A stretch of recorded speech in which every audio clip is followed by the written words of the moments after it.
नमस्कार, राम राम, जय हिंद, जय भारत। दोस्तों आज मेरे साथ के बिश्नोई साहब हैं।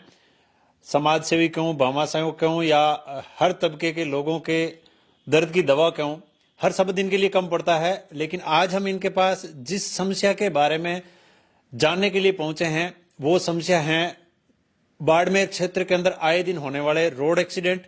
क्योंकि इनके पास हम इसलिए पहुंचे हैं कि ये उस दर्द को अपना दर्द समझते हैं और इस पीड़ा से जूझ रहे लोगों के घरों तक, उनके पास जाके उनके दर्द को महसूस करते हैं और उन लोगों तक हर संभव राहत पहुंचाने का प्रयास करते हैं।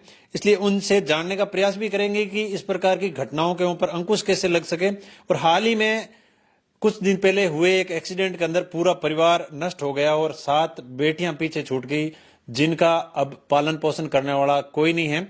बहुत सारे भामाशाहों और के साहब सहित मिलकर लोगों ने उनके जीवन को सक्षम और सुलभ बनाने के लिए प्रयास तो किया है, लेकिन जो माता पिता को खो चुकी बच्चियां, उनका दर्द भी इन्होंने समझने का प्रयास किया। वो सारी जानकारी मैं आपको इस वीडियो के अंदर बताने का प्रयास करूंगा। सबसे पहले हम के साहब से जो इस बाड़मेर क्षेत्र की जो समस्या है उसके बारे में जानने का प्रयास करेंगे। नमस्कार साहब। नमस्कार। अभी जो विषय आपने भील समाज के खेताराम के परिवार के बारे में जिक्र किया जी, उसके परिवार में अब सिर्फ 7 बच्चियां रह गई हैं। मैंने कल वहां पर उनके घर पर हजारों लोग मेरे साथ वहां चले थे। उन लोगों से भी अपील करी थी कि भाई अपन सब लोग अपनी दुआ करें परमपिता परमेश्वर से कि उनका एकमात्र छोटा भाई है वो बच जाए, लेकिन वो भी कल रात्रि को इस संसार में नहीं रहा।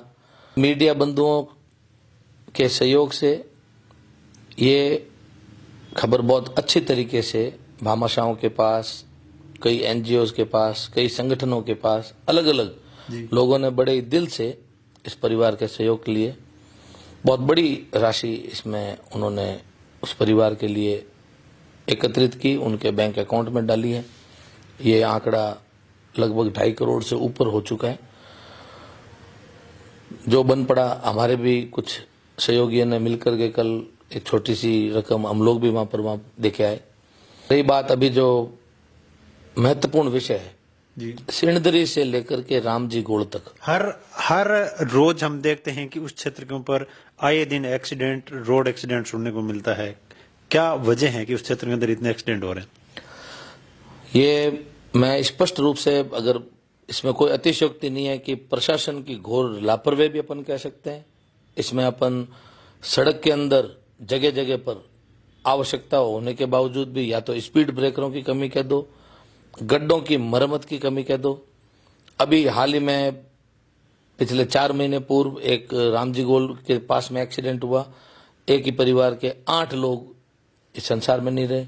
उस समय मैंने कलेक्टर साहब से विषय भी उठाया था कि आप सड़क के अंदर जो गड्ढे हुए हैं उन गड्ढों से बचने के लिए ट्रैफिक लेफ्ट राइट होता है और उस वजह से ही ये सारे एक्सीडेंट होते हैं। तो अधिकतर ये सड़क की लापरवाही कह दो, प्रशासन की अनदेखी बोल दो, और बसे बसाए घर उजड़ रहे हैं।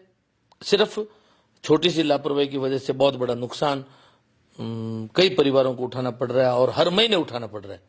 और ये जब भी दुर्घटना हुई है, कभी 2, कभी 4, कभी 6, यहाँ तक कि 13 लोग भी एक साथ में अपना जीवन यहाँ पर गंवा चुके हैं। ये बहुत ही महत्वपूर्ण विषय है। अभी भी प्रशासन को एक्सीडेंट होते हैं, उनके लिए कोई ना कोई जांचें बैठा दी जाती है, उनके लिए मदद के लिए लोग आ जाते हैं, लेकिन जो उसकी मूल जड़ है उस विषय पर कोई भी इसका ये कोई परमानेंट सोल्यूशन नहीं है। जैसे जिस हिसाब से आप लोगों ने मिलके, भामाशाहों ने मिलके एक परिवार का सहयोग कर दिया, अब सहयोग तो कर दिया, लेकिन वो छोटी छोटी बच्चियां हैं, उन बच्चियों के पास पैसे तो गए लेकिन वो आज नासमझ बच्चियां हैं। इस प्रकार के बहुत सारे परिवार होंगे। पैसे से परिवार चलना मुश्किल होता है जब तक परिवार के अंदर कोई हैंडल करने वाला नहीं हो। और इस प्रकार के अगर गड्ढे और ये जिस हिसाब से आप बता रहे हो परेशानियां बनी रही, तो क्या उस क्षेत्र के अंदर ये एक्सीडेंट रुकने के कोई आसार हैं? अभी तक जब तक प्रशासन पूरे तरीके से सक्रिय नहीं होगा, हम लोग तो इंतजार कर रहे हैं कि जैसे ही अगले साल हमारी सरकार आती है उसके बाद में इसका परमानेंट सॉल्यूशन करने का भी हम विचार करेंगे। वहां से जो कांग्रेस के जनप्रतिनिधि हैं उन लोगों को भी इस चीज से कोई मतलब नहीं है। लेकिन मेरा ये मानना है कि जैसे ही इसमें सड़क के ऊपर अच्छे नियमानुसार कार्य किए गए तो एक्सीडेंट के ऊपर 50-60% फर्क पड़ सकता है। बहुत सुंदर बात बताई कि सड़क जो एक ही क्षेत्र है उसके अंदर बार बार एक्सीडेंट हो रहे हैं। अब एक जिस हिसाब से भामाशाहों ने सहयोग किया है और अब उस घर के अंदर जो एक अकेला चिराग बचा था वो भी दीप बुझ गया है, तो आप लोगों का कुछ उस परिवार के बारे में और भी कोई प्लानिंग है कि उन बच्चियों का किस प्रकार क्या करोगे?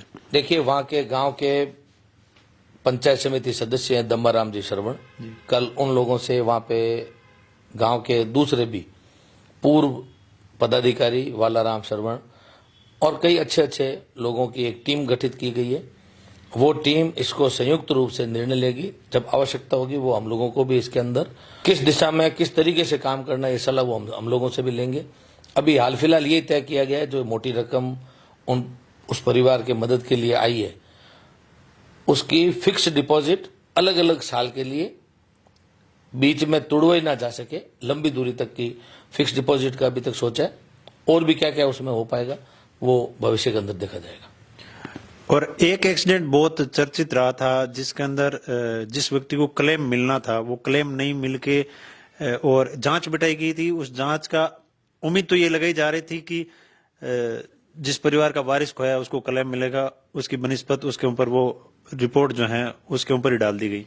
देखिए, ये 8 व्यक्तियों का एक एक्सीडेंट हुआ था और उसके अंदर चीफ सेक्रेटरी के द्वारा जांच बैठाई गई।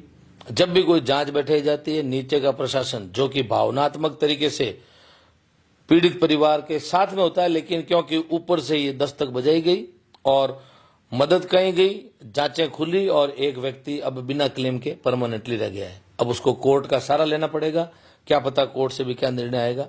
तब तक चीफ सेक्रेटरी की जांच ने एक और मुसीबत उस परिवार के लिए जरूर कर दी। मांगीलाल नाम का व्यक्ति था और उसके भी छोटा बच्चा, उसकी पत्नी अब बिना क्लेम के दर दर की ठोकरें खाने के लिए मजबूर हुए हैं इस प्रशासन की वजह से। वो बहुत सुंदर बात बताई इन्होंने, क्योंकि वो एक क्षेत्र है जिसके अंदर आए दिन एक्सीडेंट सुनने को मिलते हैं। और केके साहब को हम जब भी देखते हैं तो हर परिवार के पास ये अपनी जो भी हैं समय निकाल के अपने काम से समय निकाल के उसके पास पहुंचते हैं। इसलिए हम इनके पास पहुंचे थे कि उस पूरी घटना के बारे में हम जानकारी लें कि क्यों वहां पर बार बार एक्सीडेंट होते हैं। और आप लोगों से निवेदन है कि इस वीडियो को ज्यादा से ज्यादा शेयर करें ताकि क्या पता समय रहते इस सरकार की भी आंख खुल जाए और उस जो वो क्षेत्र है उसको रोड को अपने टेक्निकल एक्सपर्ट हैं, इंजीनियर एक्सपर्ट हैं, उनसे चर्चा करके इस प्रकार बढ़ाया जाए कि उस क्षेत्र के अंदर बार बार एक्सीडेंट नहीं हो। तो बहुत बहुत धन्यवाद साहब।